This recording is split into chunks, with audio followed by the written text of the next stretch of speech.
What would you do if the person you trusted most in the world was secretly planning your death? Every year in America, over 400 spouses are murdered by their partners for insurance money, 400 families destroyed, 400 lives cut short by the very person who promised to love and protect them. These are not crimes of passion or sudden rage. These are calculated, cold-blooded murders driven by one thing: greed. Have you ever felt completely safe with someone, only to discover they were not who you thought they were? Maybe a friend who betrayed your secrets, a colleague who stole your ideas, or a partner who lied about their past. That sinking feeling in your stomach when reality crashes down, and you realize you have been living a lie. Now multiply that feeling by 1,000, because today we are diving into a story where that betrayal was not just emotional, it was deadly. Hit that like button right now if you have ever questioned someone's true motives, because what you are about to hear will make you look at trust in a completely different way. This is the story of Veronica Grant, a beloved mother and teacher from Chicago's South Side. To everyone who knew her, she was the picture of kindness. She volunteered at local shelters, organized community events, and touched countless lives with her gentle spirit. Her husband Dominic appeared to be the perfect partner, charming, successful, and devoted. But beneath the surface of their seemingly perfect marriage, something dark was taking shape. Something that would turn a quiet autumn evening into a nightmare that would shock an entire city. In the chilly streets of Chicago, where the November wind carries whispers of winter, Veronica had no idea that the man sleeping beside her each night was researching untraceable poisons. She had no clue that he had taken out a $2 million life insurance policy on her just weeks before. She could not have imagined that every smile, every kiss, every "I love you" was part of an elaborate plan to end her life. This is not just another true crime story. This is a warning about how financial desperation can transform even the most trusted person into a predator. It is about the red flags we miss, the signs we ignore, and the deadly consequences of blind trust. So buckle up, because the story of Veronica Grant will challenge everything you think you know about love, marriage, and the people closest to you. And by the end, you will never look at your relationships the same way again. Veronica Grant was the kind of person who made everyone around her feel valued. At 34 years old, she had built a life centered on giving back to others. Every morning, she would wake up at 6 o'clock to prepare breakfast for her two children, 9-year-old Mia and 7-year-old Carter, before heading to Jefferson Elementary School, where she taught preschool. Her classroom was always filled with laughter. Parents would specifically request that their children be placed in Miss Veronica's class because she had a gift for making learning feel like play. She would spend her own money buying supplies, creating colorful learning materials, and ensuring that every child felt special. But Veronica's kindness extended far beyond the classroom walls. Every Saturday morning, you could find her at the local food bank, sorting donations and preparing meals for families in need. She organized the annual neighborhood block party, coordinated fundraisers for the school's music program, and somehow always remembered everyone's birthday. Her neighbors described her as the heartbeat of their community. When elderly Mr. Johnson next door fell ill, Veronica brought him home-cooked meals for 3 weeks straight. When the Thompson family lost their home in a fire, she was the first to show up with clothes, toys, and a place to stay. Veronica had this remarkable ability to see the good in everyone.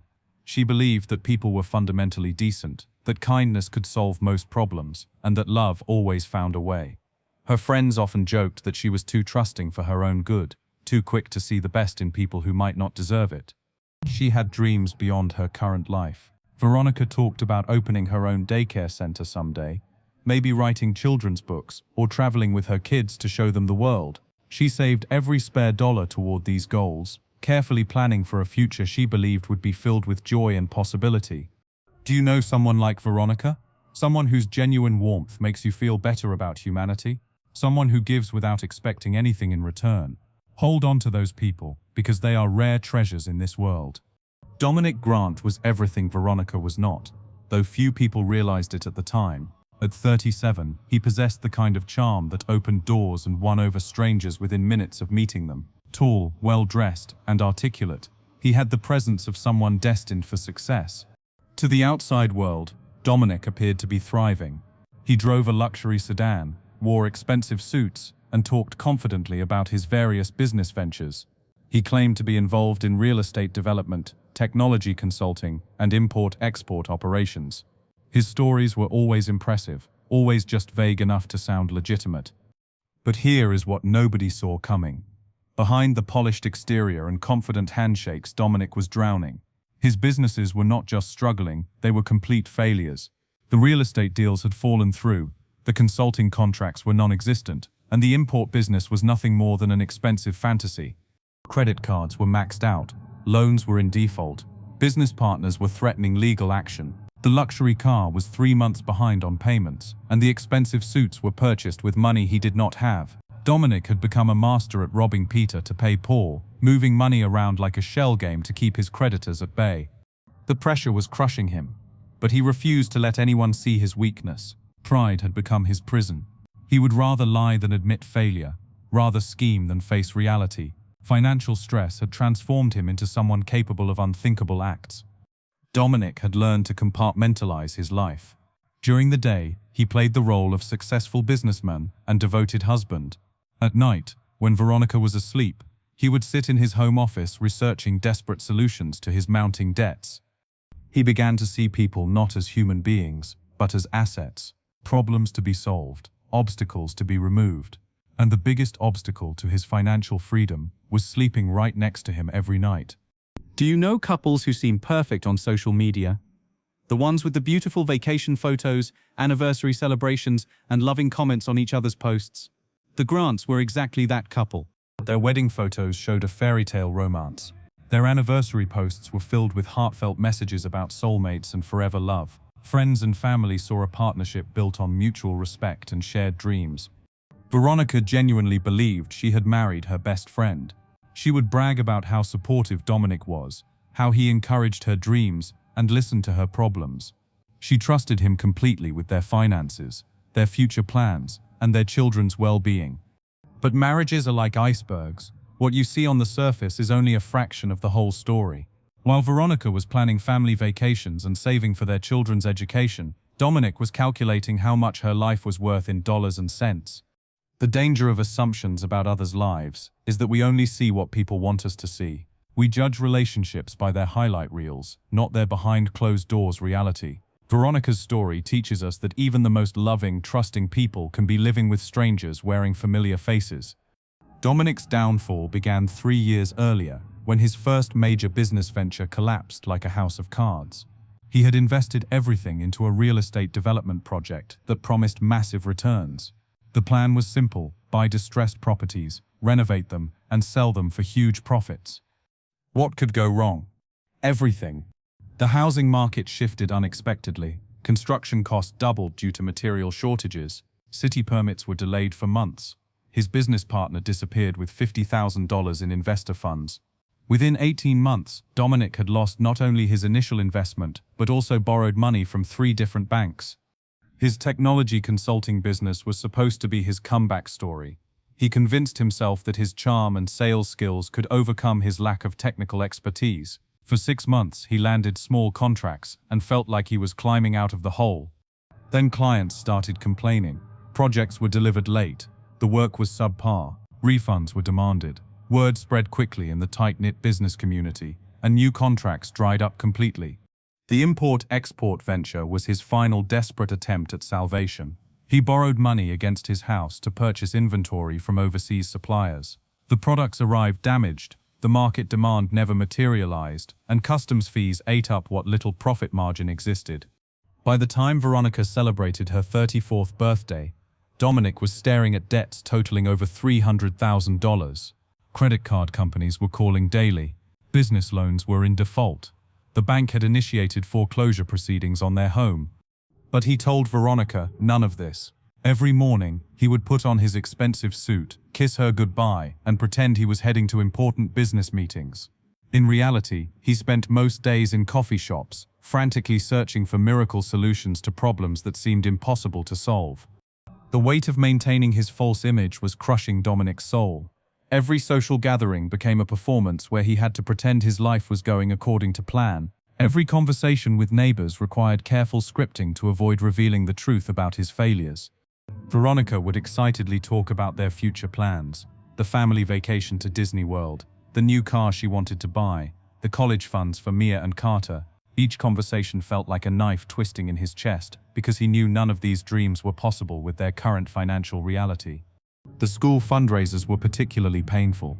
While Veronica cheerfully wrote checks for every cause, Dominic would calculate how much deeper into debt each donation pushed them. When she volunteered to organize the charity auction, he smiled and supported her publicly while privately panicking about their dwindling bank account. His pride would not allow him to come clean. Admitting failure meant admitting that he was not the successful man Veronica had married. It meant watching her face change from love to disappointment, from trust to doubt. It meant their children discovering that their father was a fraud. So instead of honesty, Dominic chose deception. He opened new credit cards to pay off old ones. He borrowed money from friends under false pretenses. He sold personal belongings and told Veronica they were safely stored in their garage. Comment below if you think money changes people, because what happened next proves that financial desperation can transform anyone into someone unrecognizable. The stress was eating him alive. Sleep became impossible. His appetite disappeared. He started having panic attacks during normal conversations. But still, he refused to tell Veronica the truth about their situation. On a cold October morning, while researching bankruptcy options online, Dominic stumbled across an article about life insurance payouts. The headline read, "$1 million policies when death becomes financial salvation." His hands trembled as he read story after story of widows and widowers who had received massive insurance settlements, people who went from financial ruin to complete security overnight, people whose problems were solved by a single tragic event. That afternoon, Dominic called his insurance agent. "I want to increase my wife's life insurance coverage," he said, his voice steady despite his racing heart. $2 million should be sufficient. The agent was surprised by the large amount, but completed the paperwork without question. Veronica signed the documents willingly, trusting her husband's explanation that they needed more coverage to protect their children's future. Within 2 weeks, the policy was active. $2 million, enough to pay off every debt, save their home, and provide comfortable living for years to come. All that stood between Dominic and financial freedom was the woman he had promised to love and protect until death did them part. The policy became his obsession. He would stare at the documents late at night, calculating exactly how much money would be left after paying off debts. Freedom was within reach, if only he had the courage to grasp it. November 15th, 2019, a Tuesday evening that started like countless others in the Grant household. Veronica had spent the afternoon preparing her famous pot roast, the aroma of garlic and herbs filling every corner of their modest home. She hummed softly while setting the dining room table with their good china, the set they had received as a wedding gift 8 years earlier. The children were excited because their Aunt Sarah and Uncle Mike were joining them for dinner. 9-year-old Mia had drawn pictures to show her relatives, while 7-year-old Carter practiced magic tricks he wanted to perform after dessert. The house buzzed with the warm energy that Veronica had always been so gifted at creating. Dominic arrived home at exactly 6 o'clock, carrying a bouquet of yellow roses, Veronica's favorite. He kissed her cheek and complimented the delicious smells coming from the kitchen. To everyone watching, he appeared to be the perfect husband coming home after a successful day at work. Nobody at that table knew they were witnessing a murder.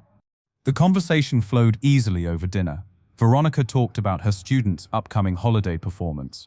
Sarah shared news about her recent promotion. Mike told funny stories about his weekend fishing trip.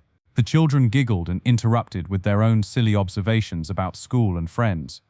Dominic played his role flawlessly. He smiled at the right moments, laughed at Uncle Mike's jokes, and complimented Veronica's cooking with convincing enthusiasm. He refilled everyone's water glasses, cleared empty plates, and appeared completely relaxed. But his hands shook slightly when he poured Veronica's second glass of wine. His voice cracked almost imperceptibly when he toasted their happy family, and when Veronica reached over to squeeze his hand affectionately, his smile faltered for just a fraction of a second. The deadly preparation had already begun, though nobody else realized it yet. At 8:30 in the evening, just as Veronica was serving homemade apple pie, she paused mid-sentence and touched her forehead. "I feel a little dizzy," she said with a confused laugh. "Maybe I stood up too quickly." Sarah suggested she sit down and drink some water. Veronica waved off the concern, insisting she was fine, just tired from a long day at school. She continued serving dessert, but her movements seemed slightly unsteady. 20 minutes later, the dizziness had intensified. Veronica excused herself to use the bathroom, walking carefully as if the floor might shift beneath her feet. When she returned, her face had gone pale, and tiny beads of sweat dotted her forehead despite the cool November air. "Honey, you do not look well," Aunt Sarah observed, genuine worry creeping into her voice. Veronica tried to brush off the concern again, but her words came out slightly slurred, as if she had been drinking far more wine than the single glass she had consumed. By 9:15, Veronica could no longer hide her distress. Nausea hit her in powerful waves. Her vision blurred, her hands trembled uncontrollably as she gripped the edge of the dining table for support. The room seemed to spin around her like a carnival ride gone wrong. "I think I need to lie down," she whispered, her voice barely audible. Dominic immediately sprung into action, playing the concerned husband perfectly. He helped her to the living room couch, brought her a cool washcloth, and suggested she might have food poisoning. "Maybe something was wrong with the seafood you had for lunch," he suggested helpfully.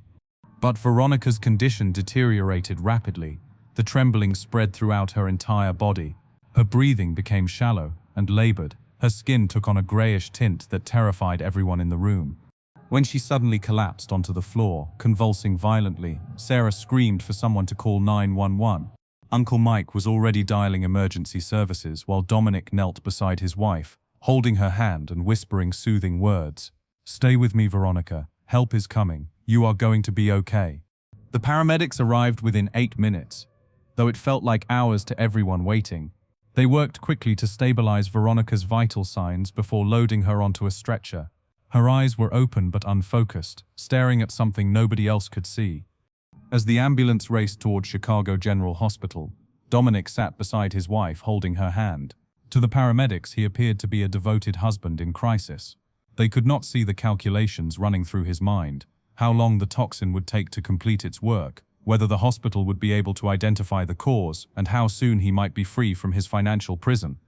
Veronica squeezed his hand weakly, trusting him completely even as the poison he had administered systematically shut down her organs one by one.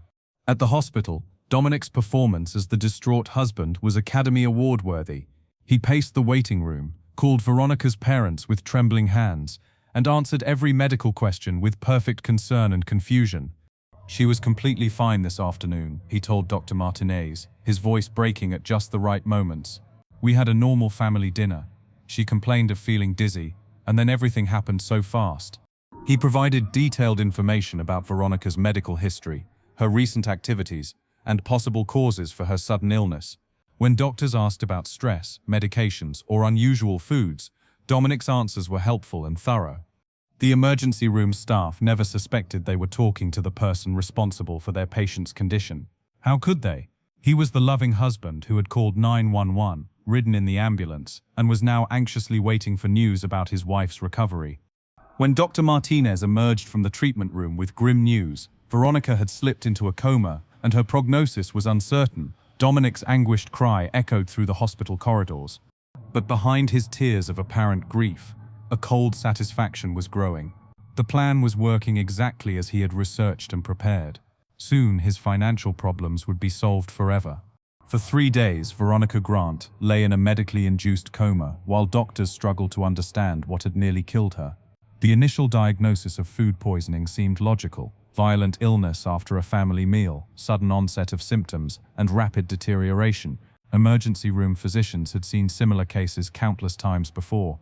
But something was wrong with this picture. Dr. Martinez ordered comprehensive tests to identify the specific bacteria or virus responsible for Veronica's condition. Blood cultures came back negative. Stool samples showed no signs of common foodborne pathogens. Tests for Salmonella, E. coli, and Listeria all returned normal results. The medical team expanded their investigation. They tested samples of the food from the Grant family dinner, examining every ingredient Veronica had consumed. The pot roast, vegetables, wine, apple pie, everything came back clean. No contamination, no spoilage, no bacterial growth that could explain her violent reaction. More puzzling still, nobody else who ate the same meal had experienced any illness whatsoever. Aunt Sarah, Uncle Mike, Dominic, and both children were perfectly healthy. If food poisoning was the culprit, why had it affected only one person at the table? Dr. Martinez began considering alternative explanations. Perhaps Veronica had eaten something earlier in the day that nobody else knew about. Maybe she had a severe allergic reaction to an unknown substance. Or possibly she was suffering from a rare autoimmune condition that mimicked poisoning symptoms.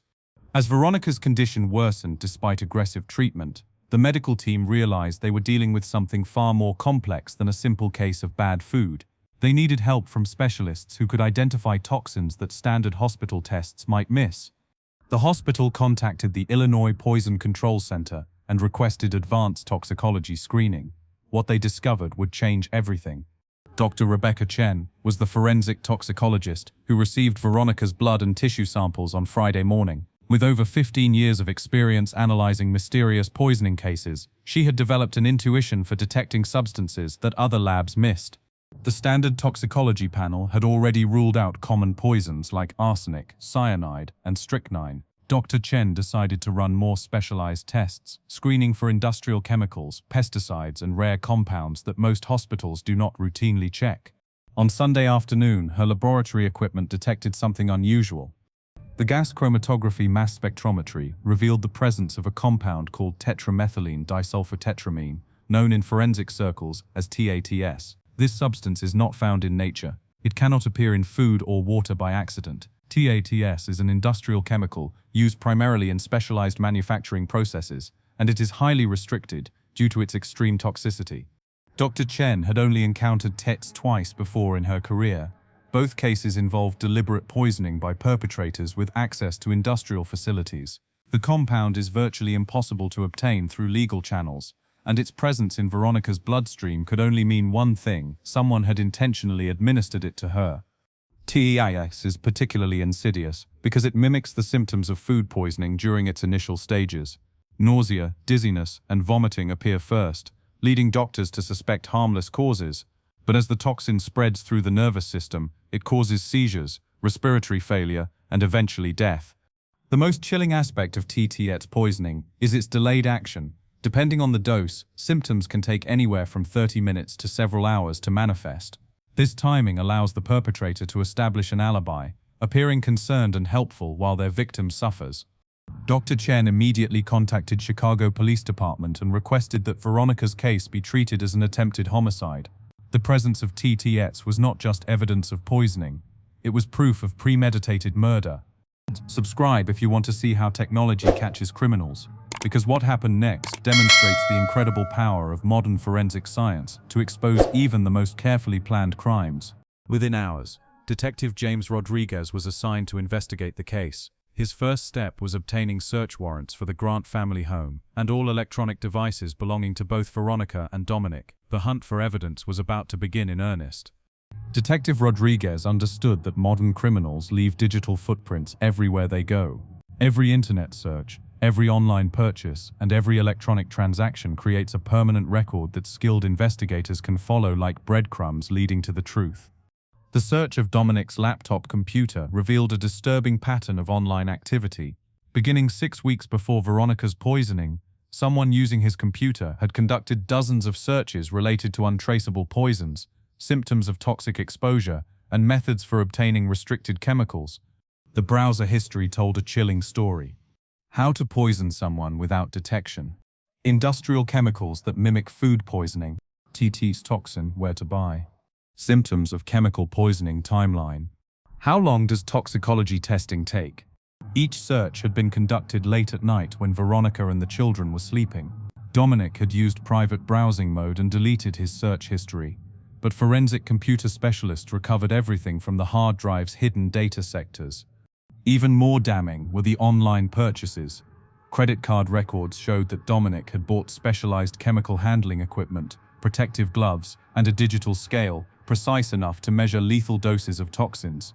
All items were delivered to a post office box he had rented under a false name. The insurance policy documentation provided the final piece of the puzzle. Electronic records showed that Dominic had researched multiple insurance companies before selecting the policy on Veronica's life. His search history included queries about life insurance payout timeline after death. How quickly do insurance companies pay claims? Contesting life insurance policies. $2 million life insurance requirements. The timing was impossible to ignore. The insurance policy became active on October 1st. Dominic's research into poisons began on October 3rd. The chemical equipment was purchased on October 15th. Veronica was poisoned on November 15th, exactly 1 day after the policy's contestability period would have expired. Detective Rodriguez also discovered that Dominic had been communicating with underground chemical suppliers through encrypted messaging apps. While the messages were heavily coded, forensic analysis revealed negotiations for purchasing TETs from a black market dealer in Detroit. The digital evidence painted a picture of calculated premeditation spanning nearly 2 months. This was not a crime of passion or a moment of desperation. Dominic had methodically planned every aspect of his wife's murder, researching the perfect poison, timing the insurance policy, and preparing for the financial windfall that would solve all his problems. The lesson here is crucial. Digital footprints never disappear. Every click, every search, and every online transaction leaves permanent evidence that can be recovered by skilled investigators. On December 3, 2019, at exactly 2:47 in the morning, Detective Rodriguez led a team of officers to the Grant family home. They had waited until the early hours when Dominic would be asleep, ensuring he could not destroy evidence or flee before facing justice. The quiet residential street had never seen anything like it. Police vehicles lined the block, their red and blue lights cutting through the darkness. Neighbors emerged from their homes in bathrobes and slippers, stunned to see their familiar street transformed into a crime scene. Detective Rodriguez knocked firmly on the front door. "Chicago Police Department, we have a warrant for the arrest of Dominic Grant." When Dominic answered the door, still wearing his pajamas and squinting against the bright flashlights, his carefully constructed world finally crumbled. The man who had spent months planning the perfect murder was now facing the consequences of his actions. "Dominic Grant, you are under arrest for the attempted murder of Veronica Grant and conspiracy to commit insurance fraud," Detective Rodriguez announced as he placed handcuffs on the shocked suspect. The arrest sent shockwaves through the community. Neighbors who had known Dominic for years struggled to reconcile the charming man they remembered with the cold-blooded criminal being led away in handcuffs. Many had attended barbecues in his backyard, shared friendly conversations over the fence, and considered him a model husband and father. Mrs. Henderson from across the street later told reporters, "I cannot believe it. He seemed like such a devoted husband. He always spoke so lovingly about Veronica. How could someone live such a complete lie?"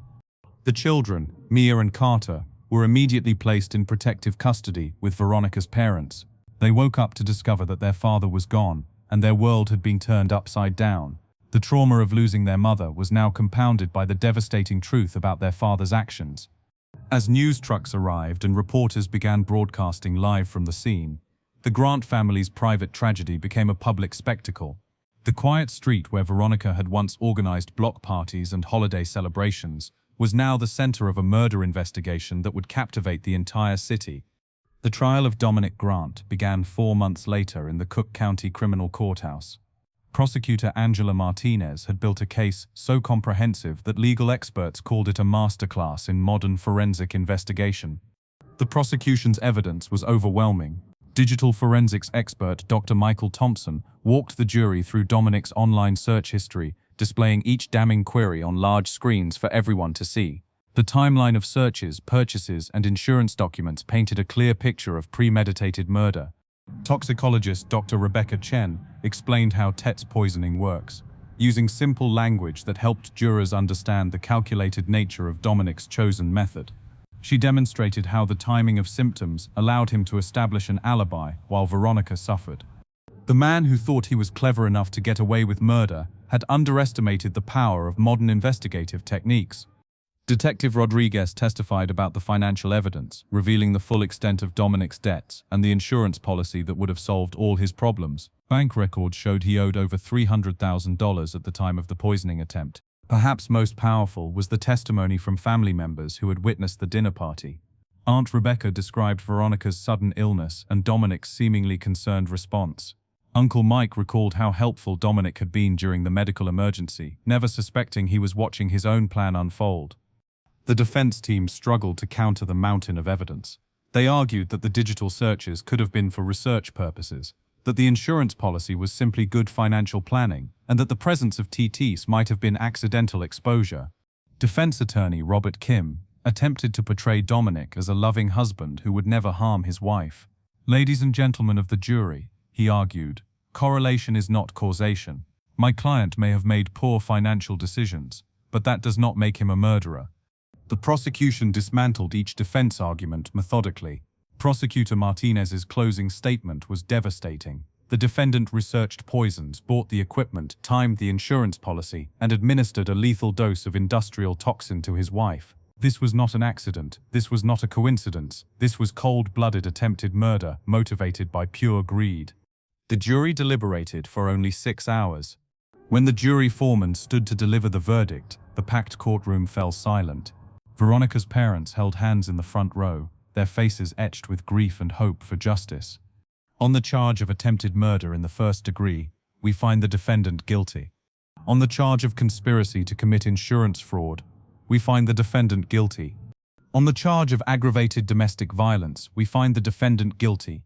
Dominic showed no emotion as the guilty verdicts were read, but his shoulders sagged as the reality of his situation finally sank in.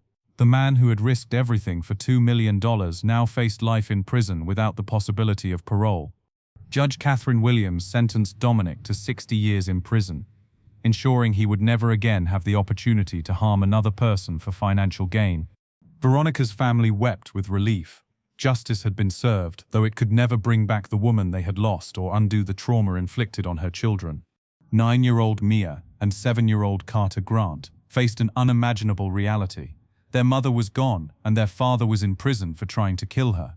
The children who had once lived in a home filled with laughter and love now needed intensive therapy to process the trauma of betrayal at the deepest level.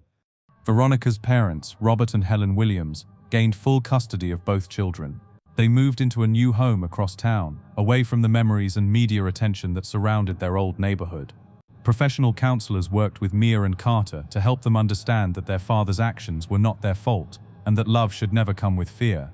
The children struggled with conflicting emotions, grief for their mother, anger toward their father, and confusion about how to move forward. Mia began having nightmares about dinner time, while Carter stopped talking for several weeks after the trial ended. But children are remarkably resilient. With patient support from their grandparents, teachers, and therapists, both children slowly began to heal. They learned to honor their mother's memory while building new lives filled with genuine safety and unconditional love. Today, Mia and Carter are thriving teenagers who volunteer at local domestic violence shelters, turning their tragedy into a force for helping others. The neighborhood where Veronica had once organized block parties and holiday celebrations came together to honor her memory and prevent similar tragedies. Residents established the Veronica Grant Foundation, which provides financial counseling and domestic violence prevention services to families throughout Chicago. A small memorial garden was created in the local park where Veronica used to take her students for outdoor learning activities. The garden features a bench with an inscription reading, "In memory of those who gave love freely and trusted completely." Local schools implemented new programs teaching students about healthy relationships and financial transparency in families. The curriculum includes lessons about recognizing manipulation, understanding basic financial planning, and knowing when to seek help for family problems. The community also pushed for legislative changes requiring stricter oversight of large life insurance policies. When someone attempts to purchase coverage exceeding $1 million, insurance companies now conduct more thorough background checks and require additional documentation. These initiatives ensure that Veronica's death created lasting positive change, protecting future families from similar betrayals. Veronica's story teaches us crucial warning signs that everyone should recognize. Be alert when someone suddenly becomes secretive about finances, researches unusual topics online, or makes significant changes to insurance policies without clear explanation. Financial stress can corrupt even seemingly good people, transforming desperation into dangerous action. Always maintain some independence in your financial knowledge. Never allow one person to control all family money decisions. Trust your instincts when something feels wrong, even if you cannot explain why. Most importantly, remember that genuine love never requires you to sacrifice your safety or well-being for someone else's benefit. Share this video to help others recognize these warning signs and protect themselves from those who might exploit trust for personal gain.